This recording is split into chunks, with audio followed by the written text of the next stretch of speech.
Bonjour à tous. Pour cette fin d'été et parce que je suis en vacances, je vous ai prévu deux affaires que j'ai déjà traitées, mais qui ont eu des suites judiciaires. Et donc cette semaine, ce sera l'affaire Ashley Benefield, le cygne noir.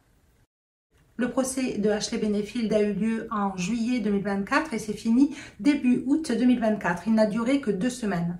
C'était à ce moment-là que je couvrais Karen Read.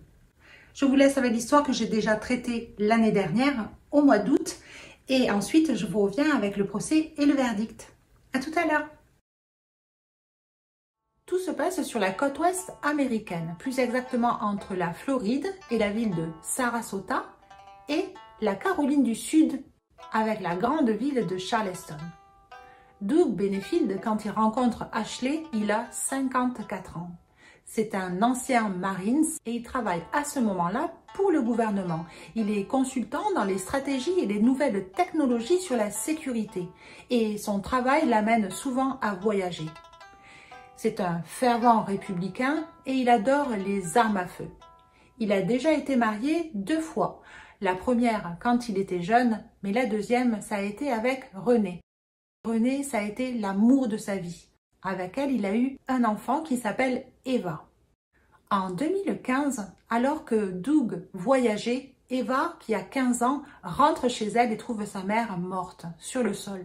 Le père et la fille vont être choqués et ils vont demander une autopsie. Pour eux, Renée allait très bien, elle était en forme et elle n'avait que 56 ans. Mais l'autopsie démontrera que Renée avait les artères bouchées à 75%. Elle a fait un infarctus. Le père et la fille sont inconsolables. Ils vont se rapprocher davantage pour essayer de passer ce deuil. Doug dira même à sa fille que c'est fini, qu'il ne se remariera plus jamais. Mais ça, c'était sans compter l'apparition de Ashley Byers. Il dira d'elle qu'elle est magnifique, belle à en mourir et surtout, elle a une plastique extraordinaire. Ashley Byers a 24 ans. Elle vient de Floride. C'est une ancienne ballerine, elle a travaillé pendant 6 ans comme professionnelle. Mais à cause de sa taille, elle loupait les meilleurs ballets. Donc elle décide d'arrêter et devient mannequin pour maillot de bain. Elle a aussi une autre passion qui est la politique. Elle est républicaine et fan de Donald Trump. En été 2016, les élections pour la campagne de Trump battent leur plein. Et donc elle s'implique complètement. Elle devient la directrice du vote des femmes de la ville de Sarasota et elle est mandatée pour trouver de l'argent pour la campagne de Trump. Et c'est comme ça qu'elle se retrouvera dans la soirée de levée de fonds. Elle qui voulait trouver de l'argent, elle y rencontrera Doug Benefield. Lors de cette soirée, ils se rendront compte qu'ils ont un autre point commun, ce sont les armes à feu. Tous les deux en détiennent plusieurs et ils aiment à les tirer de temps en temps. À la fin de la soirée, ils vont échanger leur numéro de téléphone et commencer à se texter en permanence. 2 jours après s'être rencontrés, elle l'appellera « mon chéri ». Lui, il doit partir en voyage en Israël pour son travail. Mais c'est pas grave, les textos continuent à fuser. 6 jours après la soirée, ils se disent qu'ils s'aiment. Et quand il revient de son voyage d'Israël, il la demande en mariage. Elle dira oui. Selon le meilleur ami de Doug, Tripp, il pense que Doug ne voulait pas avoir de rapport sexuel hors mariage. Le 6 septembre 2016, ils se marient et ça fait exactement 13 jours qu'ils se sont rencontrés. Lors de la cérémonie de mariage, il n'y aura pas de famille, il n'y aura pas d'amis. Seul Tripp sera présent parce qu'il est pasteur. Donc c'est lui qui va les unir. Le lendemain, quand Doug va rentrer chez lui, il va dire à sa fille qu'il veut lui parler, qu'il a rencontré quelqu'un. Would need to tell me about y'all's relationship is if you proposed. And as soon as those words came out of my mouth, he said, "We're married." Il lui présentera Ashley et Eva dira qu'elle a été très déçue. Elle n'a que 9 ans de moins que Ashley et pour elle, ce n'est pas du tout une figure maternelle. De plus, Ashley vient vivre avec eux le jour même. Eva décrira la relation de Ashley et Doug très violente, très passionnée. Ils n'arrêtaient pas de se disputer en permanence. Mais malgré ça, ils continuent à vivre ensemble. Eva, qui se sent seule dans ce couple complètement dysfonctionnel, demandera à son père si sa meilleure amie, Sydney, peut venir vivre avec eux. Il dira qu'il n'y a aucun problème. Et elle aussi donc assistera à ces disputes perpétuelles. En février 2017, ça fait 5 mois qu'ils sont mariés, Ashley ne travaille toujours pas. En fait, elle ne connaît personne en Caroline du Sud. Elle vient de Floride et elle travaillait là-bas. Donc, elle n'a pas d'emploi. Doug lui dit, mais ce qui serait bien, c'est qu'on monte tous les deux une compagnie de ballet. Moi, je serai à la finance, je cherche des investisseurs et toi, tu t'occupes de la compagnie. Ashley va être aux anges. Elle adore ça, c'est sa passion et elle décide de faire un ballet qui s'appellera The American National Ballet, qui n'aura aucune norme. Elle prendra les gens, non pas parce qu'ils sont grands, petits, beaux, pas beaux, non, juste parce qu'ils ont du talent. Et de suite, Ashley commence à recruter des danseurs à travers le monde. Pendant ce temps-là, Doug, lui, commence à chercher des investisseurs. On pourrait croire que le soleil est revenu dans leur couple, mais ce n'est pas le cas. Il y a toujours des disputes, dont une qui va marquer les esprits. Un jour où ils vont se disputer violemment, Doug va sortir son arme et tirer dans le plafond. Après cet événement, il va partir en courant vers son meilleur ami. Pour Tripp, c'est quelque chose d'inhabituel. Doug n'a jamais perdu son sang-froid. Et il va lui dire qu'il est tellement frustré par Ashley qu'il a perdu les pédales. Doug s'en voudra énormément de cette soirée-là. En même temps, alors qu'il avait déjà eu comme chirurgie une vasectomie avec sa première femme, il ne voulait plus avoir d'enfant. Là, il décide de faire l'intervention chirurgicale inverse. Avec Ashley, ils veulent un bébé. Et en juillet 2017, Ashley Benefield tombe enceinte. Les premiers mois de sa grossesse vont être très difficiles pour Ashley. Elle ne va faire que vomir, avoir des nausées en permanence, être extrêmement fatiguée. En septembre, alors que tous les danseurs du monde entier viennent parce qu'ils ont été recrutés pour le ballet, Ashley ne sera pas là. En fait, elle est tellement épuisée qu'elle a décidé d'aller vivre chez sa mère en Floride. Elle a besoin que quelqu'un s'occupe d'elle et Doug, lui, il est souvent en voyage d'affaires. Doug engage à sa place un professeur et c'est lui qui commence à s'occuper des danseurs. Et à partir de ce moment-là, les choses vont devenir extrêmement bizarres. Ashley, qui vit depuis quelques semaines avec sa mère, un jour où Doug est en voyage d'affaires, va décider de partir avec elle pour aller chercher ses meubles et ses vêtements qu'elle a encore en Caroline du Sud. Elle prendra toutes ses affaires et elle laissera une lettre dramatique à Doug, dans laquelle elle lui dit qu'elle ne veut plus le voir. Elle trouve qu'il a un comportement irrationnel et elle a peur de lui. Elle lui signifie aussi qu'elle ne veut surtout pas qu'il essaye de la contacter. Sinon, elle appellera la police et elle lui dira ce qu'elle sait déjà, qu'il a essayé de l'empoisonner pendant ses premiers mois de grossesse et surtout qu'il est extrêmement violent. Quand Doug revient de son voyage, il est complètement choqué par la lettre. Il dira à son meilleur ami qu'il ne s'attendait pas du tout à ça. Il essaye donc de la contacter. Ashley, qui l'avait prévenue, contacte la police. Elle leur dit que son mari essaye de l'empoisonner à elle et donc au bébé qu'elle porte aux métaux lourds. Et aussi qu'il est très violent. Elle a peur de lui. La police prendra cette affaire au sérieux et ils vont commencer à enquêter. Sauf que les résultats sanguins de Ashley sont négatifs, c'est-à-dire qu'ils sont normaux et qu'il n'y a aucun signe de violence dans le couple. En novembre 2017, pour son anniversaire, Doug envoie à Ashley un assortiment de thé pour les femmes enceintes. Elle amènera ces thés à la police pour qu'ils les fassent analyser. Elle pense qu'ils sont empoisonnés, mais ce n'est pas le cas. Ashley believed that Doug has been poisoning her while she was pregnant with their daughter. Ashley écrira une lettre aussi à l'American National Ballet, dans laquelle elle dira qu'elle est désolée, mais qu'elle ne peut pas s'investir dans ce ballet. Pour elle, le conseil d'administration et les personnes qu'ils ont engagées ne la représentent pas. Elle ne voyait pas les choses comme ça, donc elle préfère partir. Doug, à ce moment-là, ne saura plus trop quoi faire. Il est déjà très occupé par son travail et ses voyages. Il ne peut pas non plus s'occuper d'une compagnie de ballet. Il ne sait pas comment faire. Donc, il va vendre ce ballet. 3 mois après, en février 2018, Ashley et sa mère, Alicia, montent en Caroline du Sud pour trouver Eva. Elles veulent lui parler. Et elles vont lui dire qu'elle est en danger en restant avec son père, qu'il a déjà tué sa mère, Renée, et que si elle reste avec lui, elle va finir par mourir.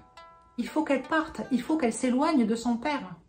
He said, "We're concerned about your safety. Your dad's a bad guy. He does bad things." I just told them to get away from me. Eva n'en reviendra pas. Déjà parce qu'elle sait que sa mère est morte d'un infarctus, mais surtout, elle ne comprend pas pourquoi son père serait violent ou méchant avec elle. Quand elles reviendront en Floride, Ashley et sa mère appelleront la police et les services sociaux à l'enfance pour dire que Eva est maltraitée. Il y aura encore une enquête, mais ça n'aboutira à rien. Alors que le terme du bébé est en avril 2018, en mars, Ashley se rend à l'hôpital général de Tampa. Claiming the child had been exposed to heavy metals in utero because her husband had poisoned her. Elle arrive là-bas, elle est toute affolée. Elle leur dit que son mari est violent et qu'il essaye de l'empoisonner, à elle et au bébé. Elle demande à être mise sous protection. Ce qu'ils feront, ils vont l'enregistrer sous un autre nom, elle s'appellera Christina. Les obstétriciens, très inquiets par les allégations de Ashley, malgré le fait que les prises de sang sont normales, ils décident quand même de pratiquer une césarienne. Elle va accoucher mi-mars, soit 3 semaines avant le terme. Elle rentrera chez elle et ne dira à personne qu'elle a accouché. Au bout d'un moment, Doug n'ayant aucune nouvelle, il fait appel à une avocate pour communiquer avec elle. Ils se rendront compte qu'elle a accouché. Le bébé ne porte pas le nom qu'ils avaient choisi et elle n'a stipulé nulle part que c'était lui le père. Il demande une audience au tribunal pour avoir des droits sur son enfant. En septembre 2018, l'audience a lieu. Ashley commence à expliquer au juge qu'elle a été maltraitée, qu'elle est violentée et surtout qu'elle a été empoisonnée. Elle montrera aussi à la juge les notes de frais des séances qu'elle a eues dans des caissons hyperbares pour essayer de s'enlever le métaux lourd qui l'empoisonnait. Sauf qu'il n'y a aucun laboratoire qui montre qu'elle était empoisonnée et surtout, elle n'a eu aucune prescription pour aller faire ses séances de caissons hyperbares. Le juge, au bout d'un certain temps, dira qu'il n'y a aucune raison que Doug ne voit pas sa fille. Il faut qu'il la rencontre, il faut qu'il y ait une garde partagée. La cour décide que la première rencontre se fera avec les avocats dans un commissariat pour plus de sécurité et pour rassurer Ashley. Jumped up to weekend time sharing, overnight sharing. Then there was another jump, and so he was able to take his daughter back to South Carolina for time sharing. L'avocate de Doug dira que Ashley était très gentille avec Doug et même elle lui disait « C'est dommage qu'on ne se voit pas tous les trois, c'est dommage qu'on ne se fréquente plus ». Doug est très content de voir que sa femme a changé d'avis et qu'elle veut continuer à le voir. Pour cela, il va prendre un appartement en Floride pour pouvoir voir sa fille et aussi continuer à fréquenter sa femme.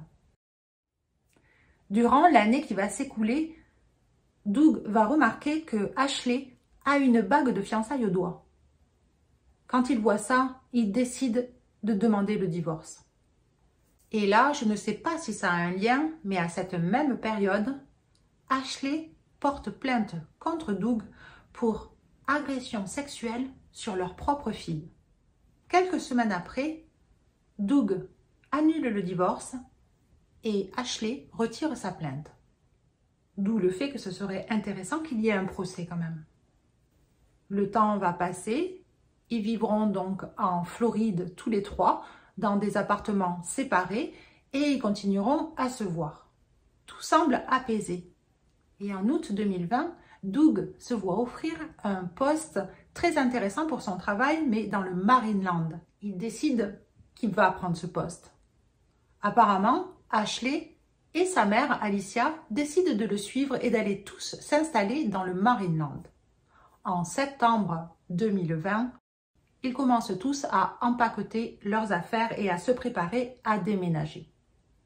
Le 27 décembre 2020, alors que Alicia est partie avec sa petite fille dans un parc et que Doug et Ashley font les cartons, Ashley va lui tirer dessus 2 fois. She walks next door, gun in hand, tells the neighbor, I shot Doug in self-defense. The neighbor calls 911. Elle sortira en courant de sa maison, frappera à la porte de tous ses voisins et elle a encore l'arme à la main. Elle dira à qui veut l'entendre qu'elle a été agressée et qu'elle a été obligée de le tuer pour sauver sa vie. Les ambulanciers arriveront, ils essayent de le réanimer, mais au bout d'1 heure, ils déclarent sa mort. Ashley ne sera pas inquiétée à ce moment-là, mais en novembre 2020, elle est arrêtée pour meurtre au second degré sur son mari. La police ne pense pas que c'est de la légitime défense. Déjà, Doug n'avait pas d'arme sur lui et il n'avait pas d'arme proche de lui. Mais il faut quand même savoir qu'il y avait 3 armes dans cette maison, dans des paniers un petit peu partout. Et puis les policiers pensent que c'est une scène de crime, parce qu'elle n'a pas tiré sur Doug alors qu'il faisait face à elle. Il a reçu une balle dans le bras qui lui a transpercé les poumons et il a reçu une balle dans la jambe. Pour eux, il était en position d'avancer ou de partir, mais il n'avançait pas vers elle et surtout, il était quand même assez loin d'elle. La deuxième chose aussi, c'est qu'il n'y a aucune trace de violence. Ashley n'a qu'une seule égratignure. Et aussi, ils ne comprennent pas pourquoi ce meurtre a eu lieu à ce moment-là, alors que sa fille et la mère de Ashley étaient partis. Ils n'étaient que tous les deux. Lors de son audience de caution, Ashley pourra sortir en payant la somme de 100 000 $, ce qu'elle fera. Elle n'aura même pas de bracelet électronique. Sa mère, Alicia, dira que c'est un soulagement que Doug soit mort, que ça faisait 3 ans et demi qu'il est harcelé et qu'il est maltraité. Elles étaient prêtes à fuir à tout moment. Quand Eva apprendra la mort de son père, elle dira qu'elle n'a pas été étonnée. Elle s'en doutait. Elle savait que ça finirait mal, toute cette histoire, que ce couple était destructeur. Et maintenant qu'elle est orpheline de père et de mère, Eva essaye tant bien que mal de continuer sa vie. Quand le procès commence, c'est sous une chaleur accablante. Il fait extrêmement chaud en Floride au mois de juillet. Malgré ça, les défenseurs de Ashley Benefield sont devant le tribunal. Et en premier, devant le cortège, il y a la mère de Ashley et sa fille qui a 6 ans et qui se nomme Emerson. Mais dans la salle du tribunal, l'ambiance est plutôt glaciale. Quand le procureur commence son argumentation, il pointe aussitôt du doigt Ashley et il dit qu'elle était prête à tout pour élever sa fille seule. Et le prix à payer pour cela, ce fut la mort de son mari, Doug Benefield. Et quant à l'avocate de Ashley, elle insiste sur le fait que Ashley, c'était la victime dans le couple. Elle souffrait d'abus physiques et psychologiques de son mari. Mais durant tout ce procès, il n'y a aucune preuve qui montre que Doug ait pu être violent avec Ashley. Et même, il semble que ce soit le contraire. Le médecin légiste témoignera du fait que Doug, face à Ashley, n'était pas en train de l'agresser, mais plutôt en train de partir. Doug a reçu 2 balles, mais Ashley en a tiré 4, 2 l'ont éraflé.